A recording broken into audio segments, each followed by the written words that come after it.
Bismillah.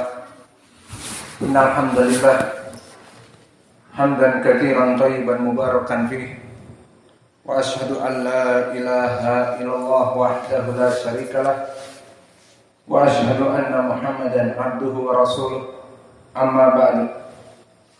Alhamdulillah fi hadhihi lailah lailatul khamis atau lailatul arbi'a hadi asar min syahri safar alf arba'umiyah arba' arba'un muqabil sadis min syahri September alfin isnin wa ishrun. Mazilna fi darsina fi kulliyatil hadis fi syarah mandumah al-baiquniyah wa fi hadha al-yawm sanadkhul ila hadis al-maqlub. Faqabla hadha falyatafaddal an yusami' al-matn asyad wal maqlub.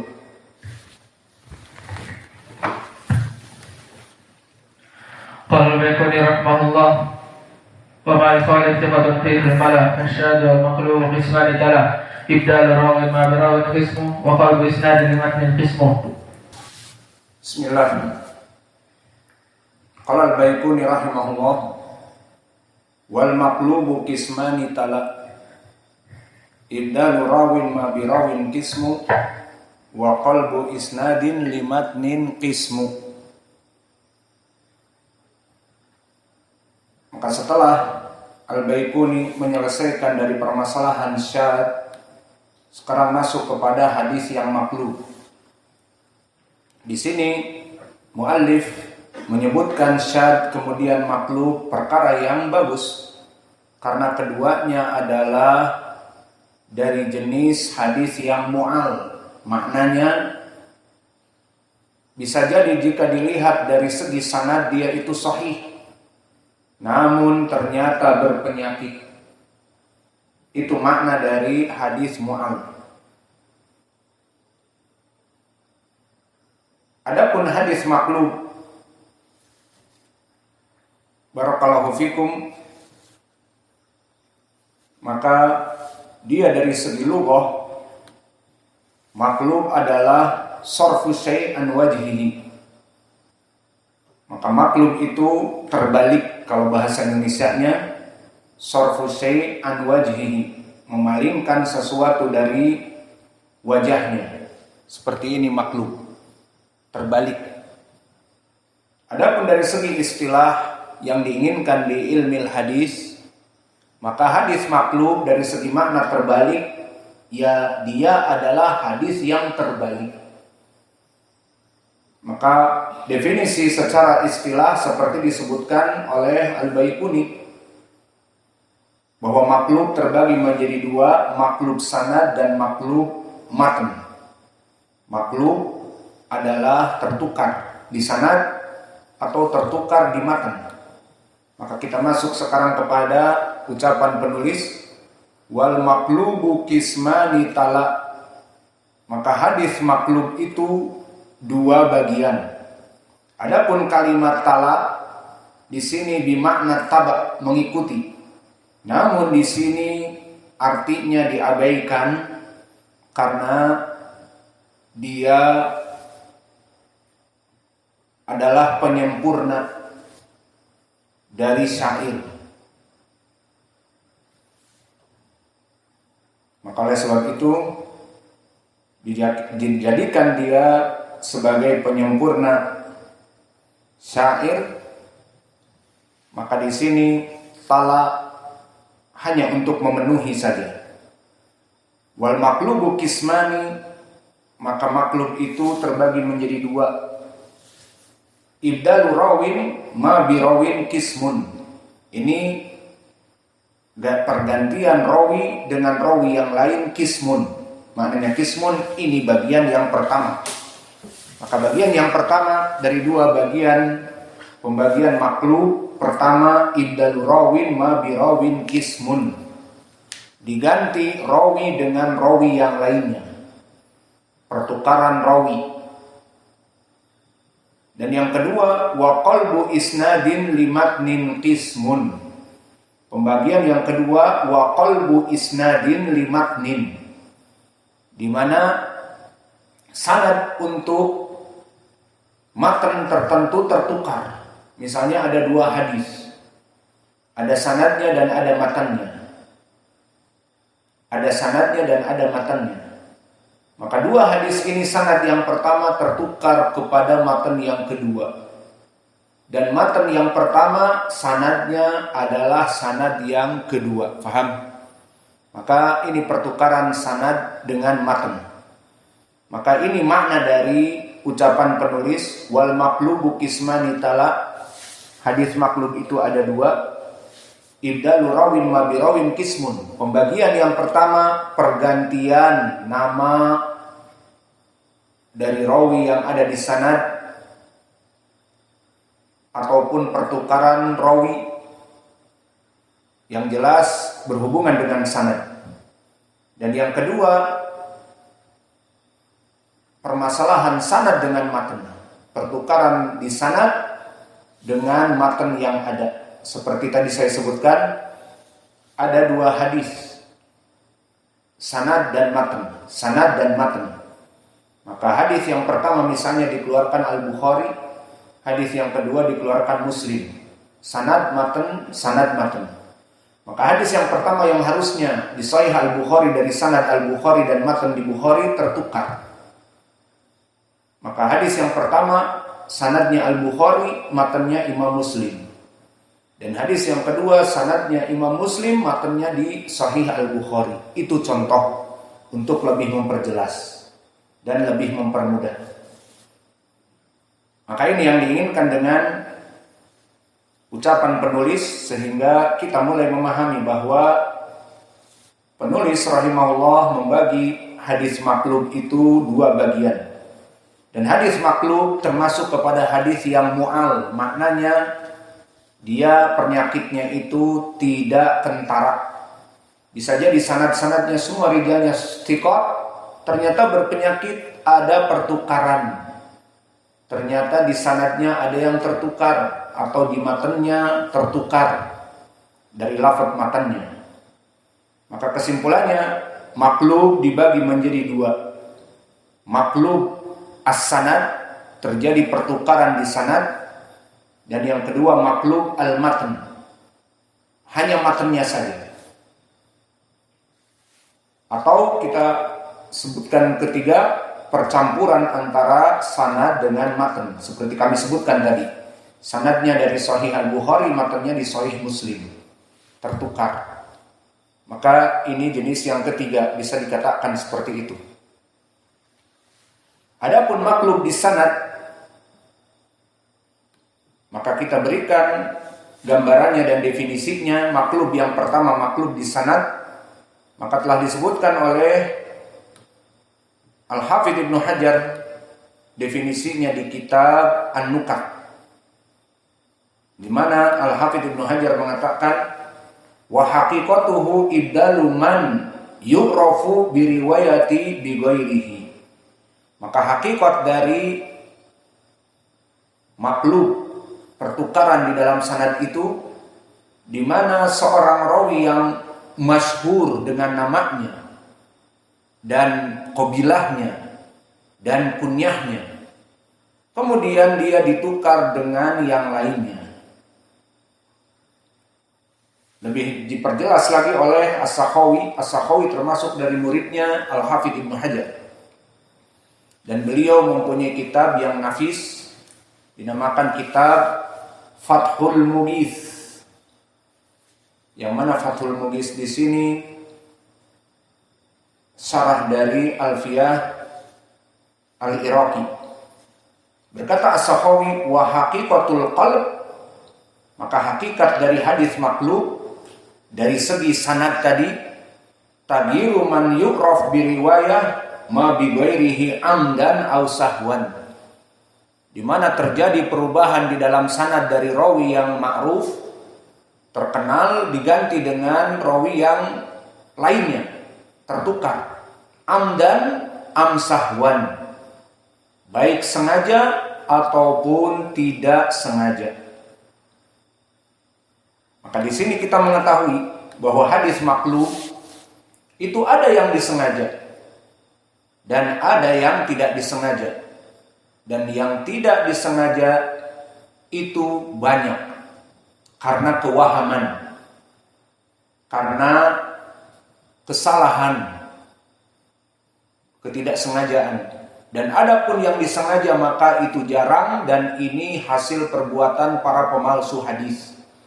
Sengaja merubah sanad, sengaja merubah matan. Kemudian untuk maklub di dalam isnad tadi, penjelasannya seperti saya sebutkan dari definisi para ulama, maka dia terbagi juga menjadi beberapa jenis. Jenis yang pertama, ibdalu rawi birawin, bahwa yang pertama adalah pertukaran rawi dengan rawi.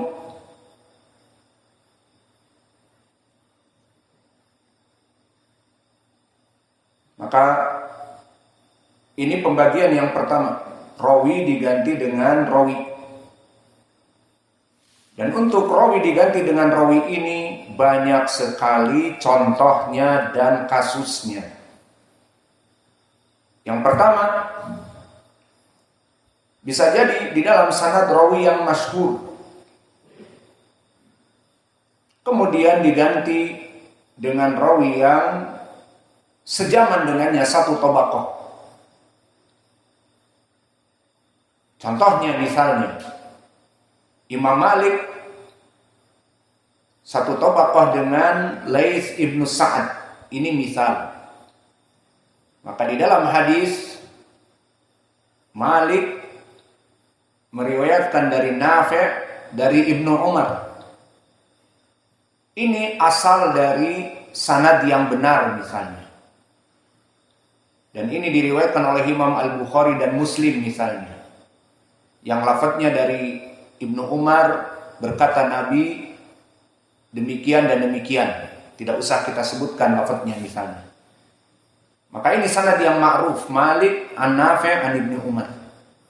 Kemudian dengan lafadz hadis yang maknanya sama diriwayatkan misalnya di dalam kutub yang lain selain Al-Bukhari ataupun Muslim, dari Laits, dari Nafi', dari Ibnu Umar, dengan lafadz yang sama. Maka di sini tidak pernah yang namanya Laits itu meriwayatkan dari Nafi', dari Ibnu Umar dengan lafadz ini. Tidak pernah ada. Berarti di sini terjadi taklid, pertukaran rawi yang harusnya Malik menjadi Laits. Dan di sini rawi diganti dengan rawi dalam satu tabaqah. Imam Malik satu tabaqah, dia itba'ut tabi'in, ru'us dari itba'ut tabi'in di tabaqah yang ke-7. Dan Laits ibnu Sa'ad di tabaqah yang ke-7, ru'us dari itba'ut tabi'in juga. Maka di sini ada dari rawi yang waham, salah. Di saat meriwayatkan harusnya dari Malik, dari Nafi', dari Ibnu Umar, berkata Rasulullah demikian dan demikian. Maka di dalam hadis di kedua disebutkan dari Laits, dari Malik, dari Nafi', dari Ibnu Umar dengan lafadz yang sama, di matan yang sama. Maka di sini contoh maklub, terganti. Dan ini untuk contoh pergantian yang dia itu maklub, tidak ada niat yang buruk dari segi waham saja. Ini jenis yang pertama dari pergantian rawi dengan rawi. Seperti berkata al-muallif, ibdalu rawin ma birawin kismun. Ini contohnya, pergantian rawi dengan rawi yang lainnya. Atau bisa jadi pergantiannya itu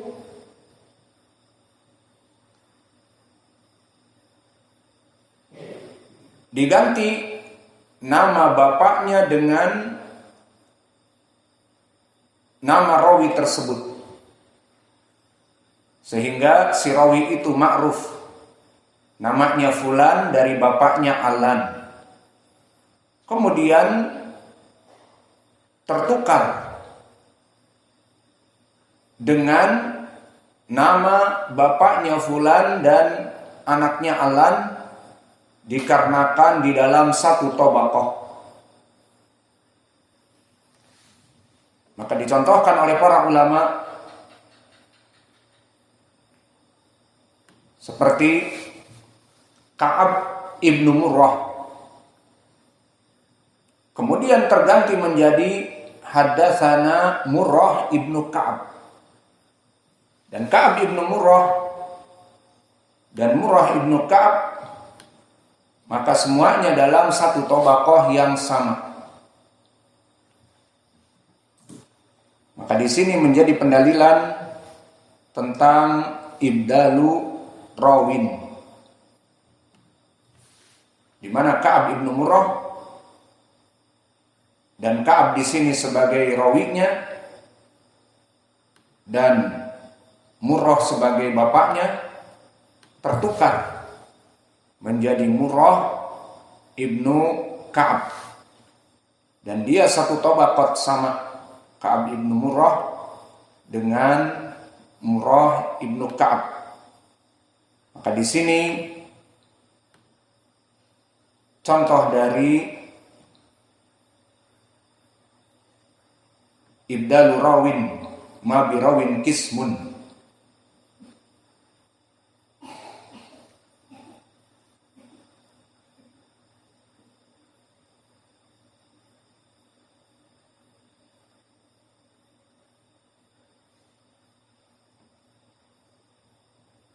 Maka ini jenis yang kedua, di mana Ka'ab ibnu Murrah dari anak meriwayatkan kepada bapak tertukar menjadi Murrah ibnu Ka'ab dikarenakan kewahaman rawi dan dia satu tobaqoh. Kemudian contoh yang ketiga dari ibdalu rawin ma bi rawin qismun, pergantian rawi dengan rawi yang lainnya. Contohnya adalah seperti dijadikan rawi tertukar, yang mana rawi itu berbeda tobaqoh. Sekarang pergantiannya bukan antara nama seperti tadi Murrah ibnu Ka'ab dengan Ka'ab ibnu Murrah, ataupun yang sebelumnya periwayatan Laits dari Nafi' dari Ibnu Umar sebagai pengganti dari Malik an-Nafi' an Ibnu Umar. Di contoh yang ketiga ini sanadnya tertukar antara tobaqoh. Maka orang-orang yang mengetahui tobaqoh akan mengetahui kesalahan ini. Maksudnya bagaimana? Ada sanad yang rawinya itu tertukar, meriwayatkan dari tabi'i kemudian kepada itba'u tabi'i kemudian kepada sahabi, atau meriwayatkan rawi dari tobaqoh ar-rabi'ah kepada tobaqoh as-sabi'ah baru kepada tobaqoh as-sahabi. Paham? Harusnya yang normal bagaimana? Periwayatan itba'u tabi'i di tobaqoh ke-7 seperti Malik an-Nafi', Nafi' tabi'i di tobaqoh yang ketiga. Dari Ibnu Umar tobaqoh yang pertama, sahabat tobaqoh yang pertama. Maka ini cocok. Malik tobaqoh ke-7, itba'u tabi'i meriwayatkan dari Nafi' tobaqoh yang ketiga, tabi'i meriwayatkan dari Ibnu Umar tobaqoh yang pertama. Maka dari jenis taklibul isnad juga terjadi di dalam sanad pemutarbalikan antara tobaqoh dengan tobaqoh yang lain. Seperti saya misalkan sekarang periwayatan Nafi' dari Malik dari Ibnu Umar. Kebalik apa tidak? Kebalik, di mana Nafi' seorang tabi'i meriwayatkan dari Malik itba'ut tabi'i Malik dari Ibnu Umar. Jelas tidak mendengar dari Ibnu Umar karena dia itba'ut tabi'i. Maka di sini terbalik. Ini ada juga jenis seperti ini. Bukan hanya nama yang terbalik, tetapi justru tobaqat yang terbalik. Dan ini pernah terjadi dan sampai sekarang diabadikan oleh Ibnu Abi Hatim, anaknya Imam Abu Hatim, di dalam kitabnya Ilal. Maka ditanyakan kepada Abu Hatim, imam, muhaddis, ahli ilal, penyakit hadis. Ditanyakan oleh anaknya kepada bapaknya Abu Hatim, hadis Sufyan